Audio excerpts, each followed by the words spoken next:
Hello everyone, welcome back to Webtech Tutorial. In today's video, I'm going to show you how to activate Westfield Gift Card online. Watch the video till the end and don't forget to subscribe to our channel by hitting that subscribe button. Press the notification bell so that you'll never miss another upcoming upload from us. Open up a web browser to begin.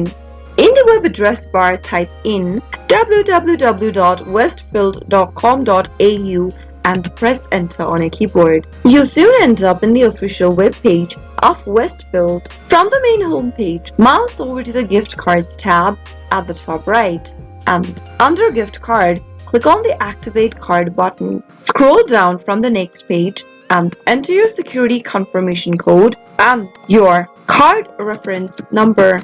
Check this little box beneath if you would like to receive Westfield marketing offers and to agree with the privacy policy. After you do that, click on I'm not a robot and finally click on Enable my card.